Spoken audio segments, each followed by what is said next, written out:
Prince Woodville, French culinary expert and bagpipe player, might be our next king. That's not so shocking, my dear fellow. You know exactly to which article I'm referring, Holmes. How can Farley dare to tarnish your reputation like that? You know, Watson, that wherever glory walks, jealousy is bound to follow. As for the forgery of the necklace, I suspect that we shall soon be enlightened in this regard. Come in, Inspector Baines, the door's open. Ah, Mr. Holmes. How did you know I was here? You are one of our rare visitors who avoids the second-to-last step of the stairs, which creaks dreadfully. And if I add the clinking of the handcuffs at your belt, to what do we owe the pleasure of your visit, Inspector? Have you read that rag?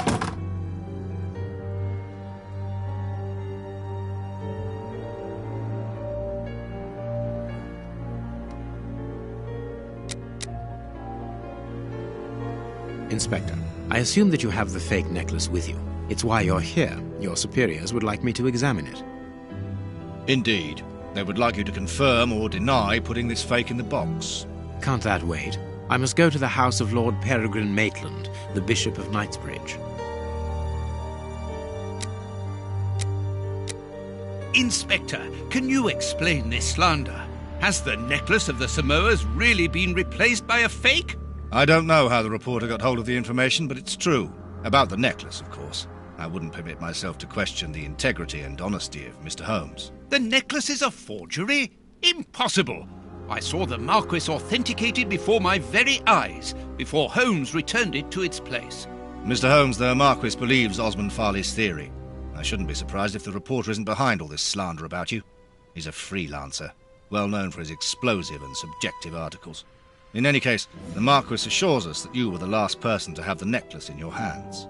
Let's return to the Marquis's house, Holmes. I'm sure that we'll have no trouble in taking apart this theory. It is unnecessary. Such allegations collapse on their own, like one of Mrs. Hudson's soufflés. Let us leave the police to solve this problem and turn our attention to the matters in hand. Perhaps you are right, Holmes. And the Marchioness? She is beside herself. Without the necklace, her marriage is compromised. It is the principal item of the young woman's dowry.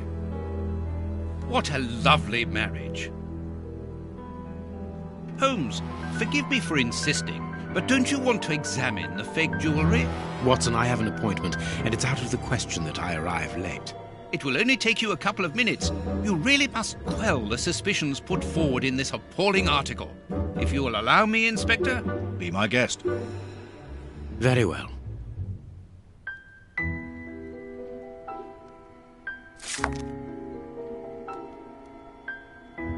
What do you think, Holmes?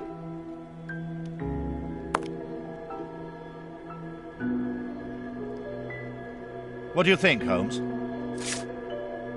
What do you think, Holmes?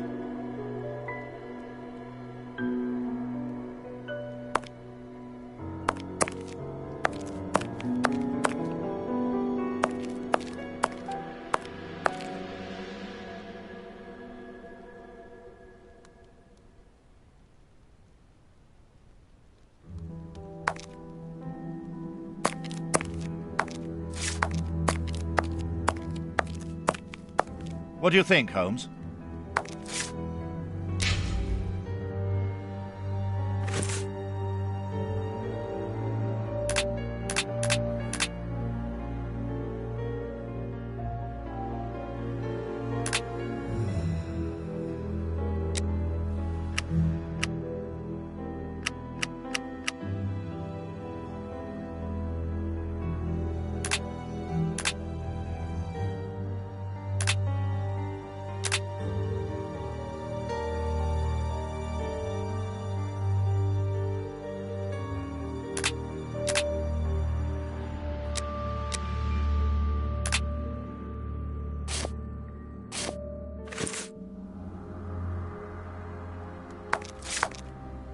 What do you think, Holmes?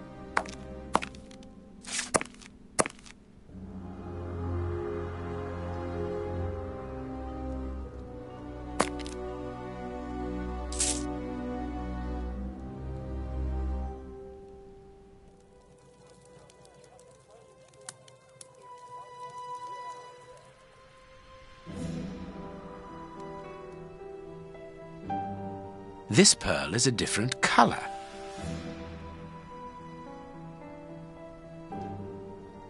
This pearl is a different color.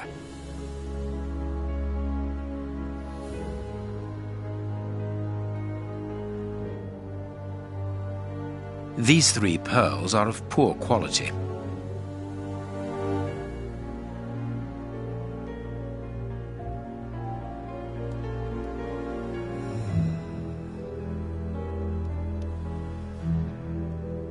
This pearl is too small. It is not in its place here. Too many defects. This necklace is a fake. This is nothing but a vulgar copy, and at a glance it would appear that the forger has intended for it to be seen as such. How could we have been fooled by such a blatant imitation? I don't understand. Yes, how is it possible? Holmes, do you have a theory about this? I have absolutely no idea. You insisted that I examine the necklace, and I have done so. Now it is important that I keep my appointment. I'm sure, Inspector, that you will throw some light on this affair. Holmes. You may accompany me, Watson, if you care to do so. Goodbye, gentlemen. I'll keep you informed as to my inquiries. Goodbye, Inspector. You mentioned a bishop, didn't you? Are we going to his home? Yes, the Bishop of Knightsbridge. I put his address on our map of London on my desk. Would you get it for me, please? All right, Holmes.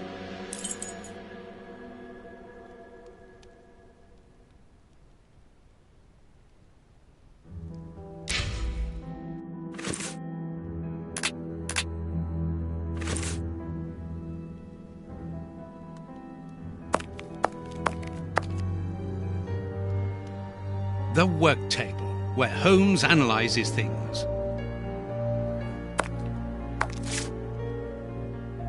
Holmes's homemade analyzer.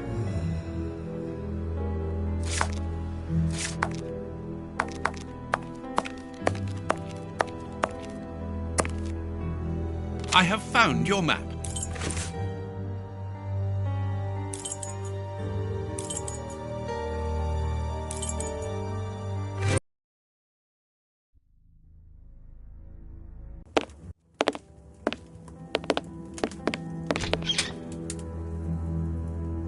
The police? Already? How did you know? May we see the Bishop of Knightsbridge? Yes. Yes, of course. But come in.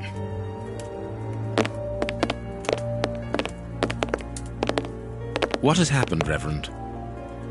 What? I don't know. It was last night, I think. I only just arrived, and I have made this macabre discovery. My God. How horrible. I haven't called anyone. How did you know that? Holmes, look! The Bishop, appallingly mutilated. How dreadful. Mutilated. And killed. He was such a good man. How could anyone be so brutal? Look at him. He is barely recognizable now. How could any of God's children be responsible for that? They were evidently unworthy children, Reverend. Now do please try to calm yourself and focus, because we will need your assistance. Do you have any idea as to the motive behind this? I haven't had time to do an inventory, but nothing appears to have been stolen. And anyway, His Excellency didn't own anything of great value. I don't know what else I can tell you. Note this down, please, Doctor. Doctor? But you aren't the police? No, Reverend. I am Sherlock Holmes, and this is Dr. Watson. We are here at the request of the Bishop. In that case, I must ask you to leave, and not to touch anything. I must get in touch with the authorities without further delay. Reverend, when the inspectors of Scotland Yard find themselves at a dead end, which they quite often do, I assure you, then they turn to me for help. If you will allow us to continue our investigation, then you shall have the answers to all of your questions. Out of the question! I don't even know you! I'm going to call the police, whether you like it or not. It would be better for everyone, Reverend, if you kept your temper. Watson, are you taking notes? This affair promises to be a complex one. Therefore, we must not overlook the slightest detail. Yes, Holmes. I am keeping a meticulous set of notes. I have created a very clever deduction board. One thing we can be sure of at the moment is that this crime was not for gain. The Reverend has informed us that nothing valuable was stolen, and indeed, it would seem that the Bishop had nothing of any worth to take. Very good, Watson. Do continue.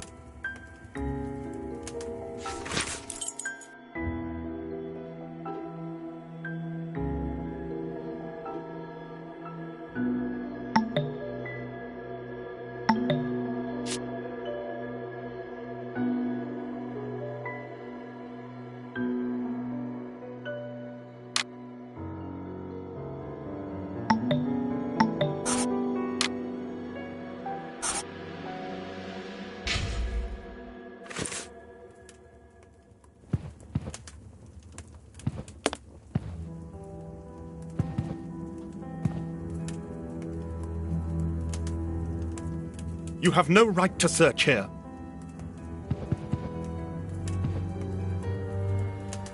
Watch where you're putting your feet, Watson. Have you noticed these prints upon the ground? Well, yes, those muddy marks.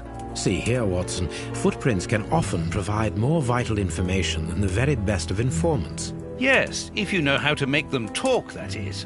It's child's play, Watson. We will begin by excluding the contaminating prints, which are yours and mine from where we came in, and those of our dear Reverend who was so impatient to call the police.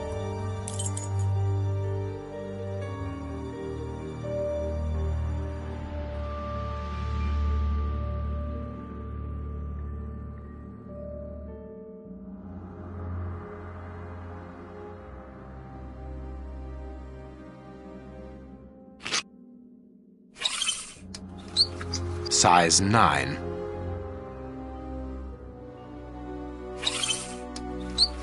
Size 9.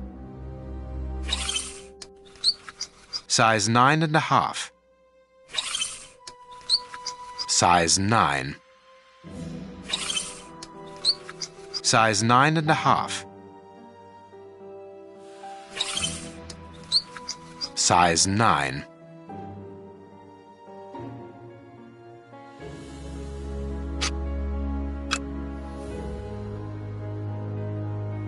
This print came from an expensive pair of shoes, and it seems recent.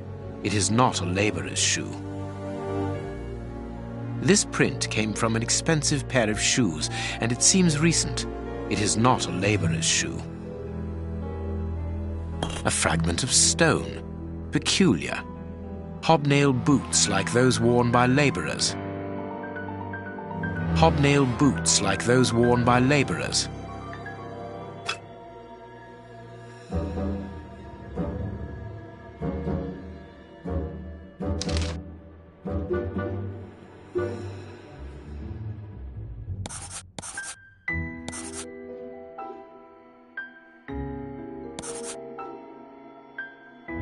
Perfect. We now know that there were 3 crooks.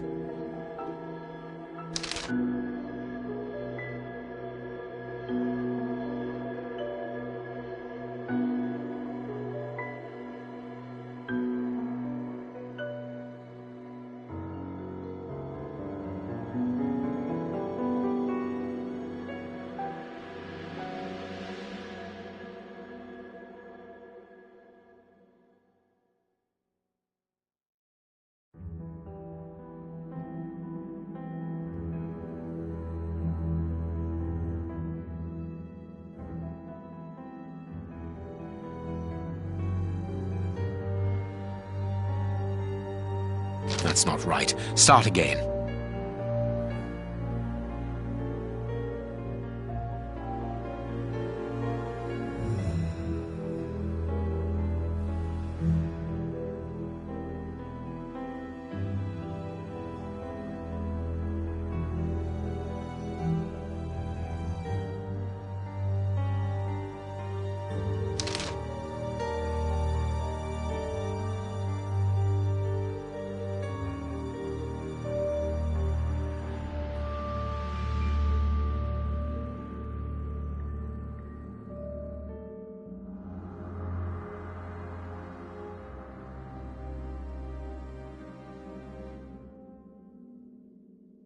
That's not right. Start again.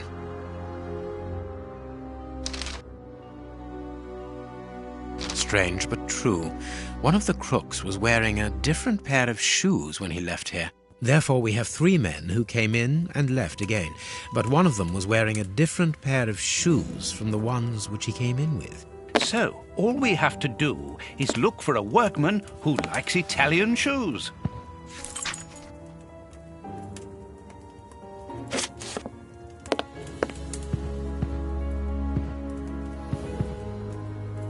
The picture of Peregrine Maitland, commander of the infantry brigade of Her Majesty's Guards at Waterloo. The Bishop of Knightsbridge has the same name as his ancestor, an illustrious family.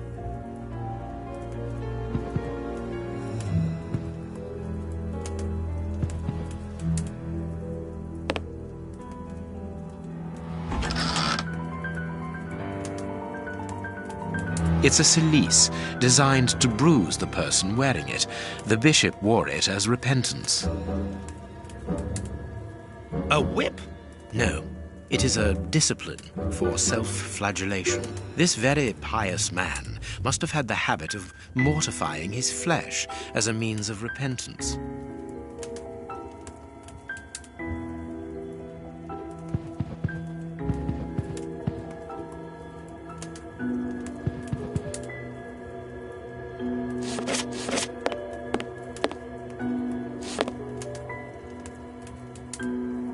There is blood on this paperweight. A broken bottle of whiskey. However, the Bishop of Knightsbridge was known for his sobriety. A bottle of whiskey. I can make out fingerprints stained with blood and dirt. It would seem that the brutes who tortured the bishop to death were intoxicated with alcohol.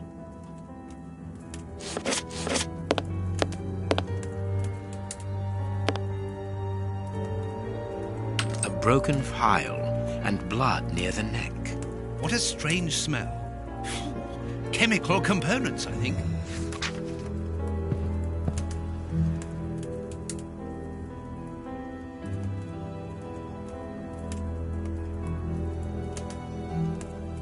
The fingers have been crushed and violently struck. His forearms have been ripped. Pieces of skin have been torn off. What do you think, Watson? I'd say that he was eaten alive. Yet I've noticed a curious degeneration of the skin tissue around the wounds. His stomach is covered in scratches. Quite evidently, they weren't made recently. So, these wounds were not made by his murderers. The fingers have been crushed and violently struck. A piece of rope that was used to tie up that poor man.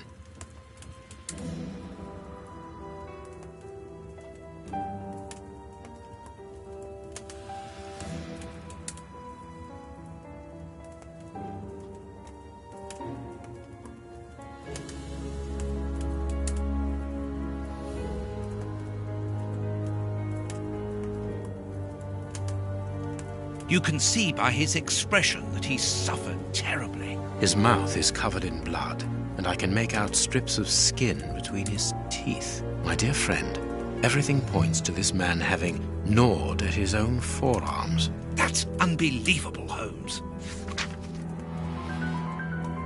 You can see by his His mouth is covered in...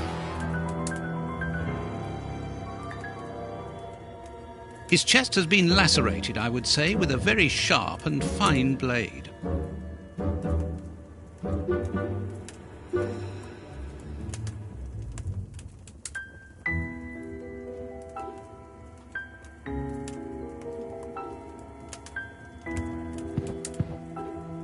This stove is filled to overflowing.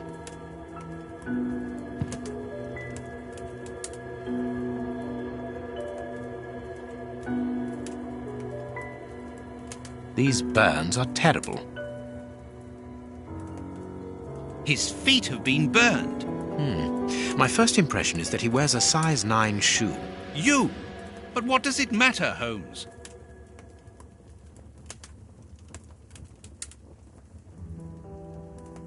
A finger.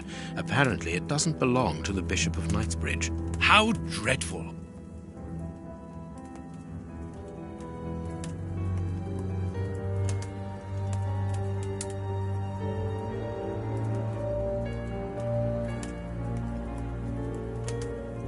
This poor man was tied just below the knees. To stop him from walking, certainly, but mostly to free his feet. My God, Holmes, this man was horribly tortured. Something is missing here. Oh, yes? And what might that be? His shoes. Watson, his shoes are missing.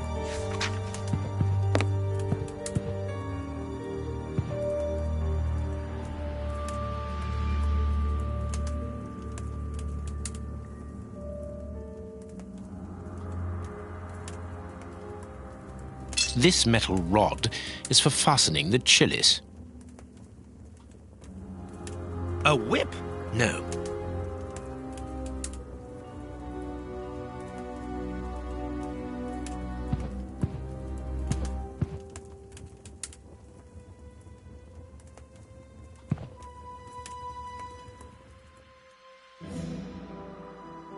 I am missing some information.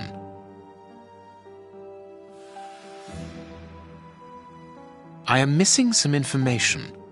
Impossible to open it. I am missing some information. Reverend, I'm missing something. An implement with which to open this chest. Could you tell me where to find it? No! Go to the devil! What are you afraid of, Reverend? What is inside the chest? I'm not afraid of anything. In fact, I do have the necessary implements, but if I have to give them to anyone, it will be to a representative of the law and no one else.